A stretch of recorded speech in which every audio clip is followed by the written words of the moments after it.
Hi guys, magandang hapon po sa inyo at yun, kakatapos lang ng vlog natin kila Kukoy at yung kay Bibe. So yan, siguro mga 4 na oras pa lang nakakalipas. Siyempre, meron na naman tayo susurpresahin isang nanay na bibigyan naman ng cash para doon sa school supplies ng kanyang mga anak. So, ang way natin dati lagi doon, di ba? Ngayon naman way namin papunta naman dito. So, ibibigay natin itong cash dahil ito ay binigay ng isang sponsors natin. Yung pinaka-sponsors talaga natin. Alam niyo na 'yon, ano? Si Auntie. So, huwag na natin patagalin. Tara.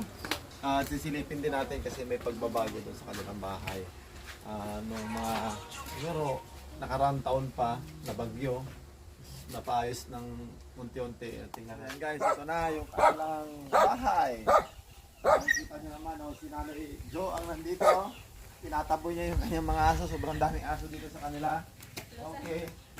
Ito ang kanilang bagong pintuan. Pasok tayo. Okay. Pag nilalak nila sa gabi, tayo lang nila dyan. Okay na. Ano kaya ang ano nito? Ano bang meron dito? Ay, parang hindi pumasok yung aso. Tatalo na lang sila. Ay, si Kukong. Okay, wait lang. Ang laki na pagbabago dito sa bahay ni Kukong. Ang ganda ng pin division nila, guys. 1, 2, 3 from this to this. Wow. To this. Wow. Napaganda naman talaga, no? Ganda ng bahay nila. Saka ito, naka-display yung mga nila dito. Okay, nanay, may pag-uusapan tayo. Okay. Meeting. Okay, ang pinuntahan ko dito, maniningil tayo ng pauta. Kanutang mo kay daddy ko? Utang mo? Hindi ko po alam. Hindi ko alam. So yan guys, huwag na natin patagalin.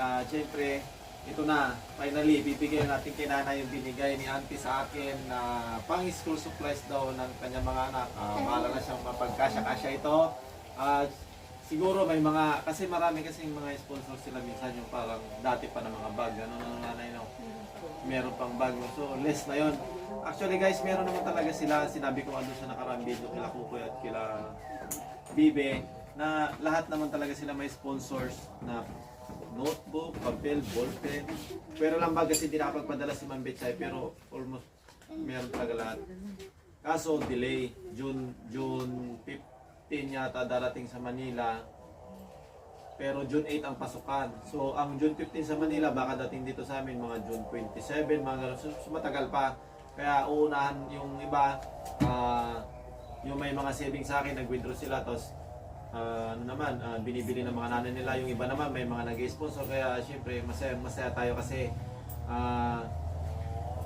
habang papalapit yung pasukan, nagiging kompleto naman yung mga school supplies nila. O nanay, ibigay ko na agad nanay, 2,000 pesos galing kay auntie.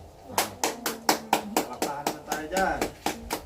Okay, ano masasabi mo, si Kukong muna sa binigay natin ito?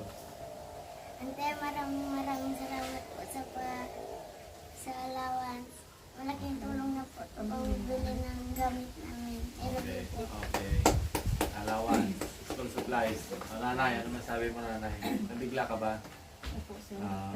Kasi hindi niya hindi expect nanay. Auntie, maraming salamat na naman po dito sa blessings na naman po na galing sa inyo. Ito po, auntie, napakalaking tulong po ito ngayon sa amin. Lalo na po medyo may hinaharap po kaming problemang pamilya. Sunod-sunod, Opo. Kaya ito po, auntie, sobrang napakalaking blessings po ito kasi hindi ko na po problemahin yung mga pang-school supplies po ng mga bata. Maraming salamat po, auntie, kasi andyan ka po lagi. Nakagabay po sa amin. Maraming salamat. Kaya po lagi namin sinasabi na hindi ka po namin makakalimutan. Dito ka po lagi nakatatak sa puso namin. I love you so much, auntie. Ingat ka po lagi dyan. At saka, sana lalo ka pong i-bless ni Lord sa napakabuting puso mo po. At saka pagmamahal mo sa amin na walang hinihinging kapalit. Salamat, maraming salamat po, auntie, po dito sa pag-school supplies ng mga bata. Hi guys! Magandang umaga. Yan, ito na po yung karugtong nung vlog natin ni Kukong at saka si Nanay Jo. Nakita nyo sa unang vlog natin, unang video natin, ano? Ito na yung karugtong dahil hindi natin na i-vlog nung pagdating nila noon nung binigay natin yung pera kay Nanay Jo, hindi natin na-vlog agad dahil gabi na nga. So ngayon, kinabukasan, ito na. Nakabili agad si Nanay Jo ng mga school supplies at kung nakita nyo naman doon kayo na sa unang video natin, no, na 2,000 pesos yung binigay ni Auntie, pero nagkasya sa kanilang tatlo dahil si Kukong may bag na siya. Meron na din itong bag si Gila. Kasi baka may magtatanong bakit 2,000 tapos tatlo sila ganon. Nagkasya talaga dahil kukunti lang naman ito kay Gila kasi anong grade ka na be? Grade 2 lang naman siya. Tapos si Kukong naman yan lang din ang ano niya oh. Tapos si Lance ang syempre medyo ano natin kasi may bag siya. So kompleto notebook, papel, yan, mga ballpen, ganon. Sobrang nakakatuwa kasi parami na ng parami yung mga ano natin, yung mga bata na natutulungan, especially sa Auntie talaga hindi talaga tayo binibigo ni Auntie na nung nakita niya na may mga nag-sponsor sa ibang bata, hindi niya natiis talaga. Siyempre hindi tayo matiis na Auntie na laging andyan para sa atin. Siya yung pinaka main sponsors natin kasi yun nga talagang parami na ng parami yung mga nag-sponsor sa mga kids at abangan nyo kung nakita nyo ito siguro pangatlong batch na ito kasi si Catherine, si Bibi, sino pa yung isa, si Kukoy, yan second batch sila, third batch naman ito sila, tapos meron pa ulit 11 na bata na susunod. So halos almost mabibigyan na sila sa mga susunod na araw. Sila yung pang fourth batch. Although sinabi ko naman sa mga una-unang video natin na meron na tayong paparating na school supplies galing kay Ma'am Betchay pero medyo delay siya. Kaya nauna ng makabili itong iba dahil meron naman silang sponsors. Pero hindi yun masasayang dahil syempre sa isang taon ilang beses din silang bumili ng notebook at saka next year magagamit din ulit nila yon. So ngayon ito na. Anong masasabi mo kung kay Auntie sa sa binigay niyang school supplies mo? Ante, maraming salamat po sa binigay niyong school supplies. May gamit na po ako sa school at hindi na po magpo-problema si mama na bibili. Okay. Thank you po. Ikaw naman ate. Salamat po Ante sa bigay niyong School supplies. school Okay, school supplies. Okay.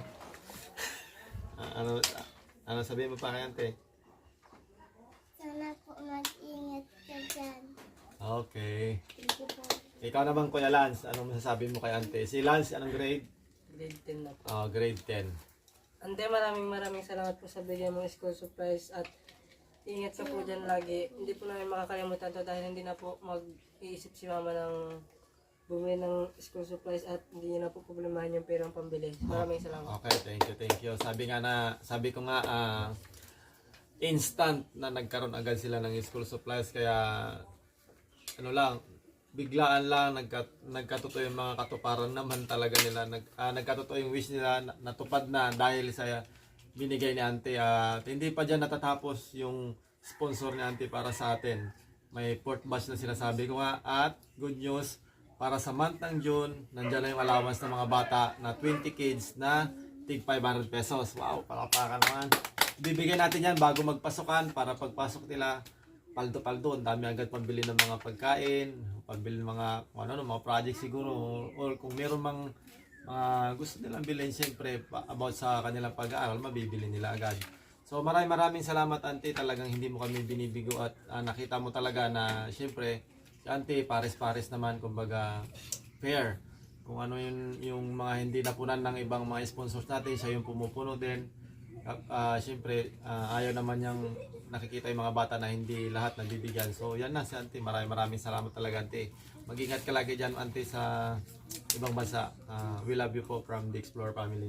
Bye-bye na tayo kay Auntie. Bye-bye! Bye-bye!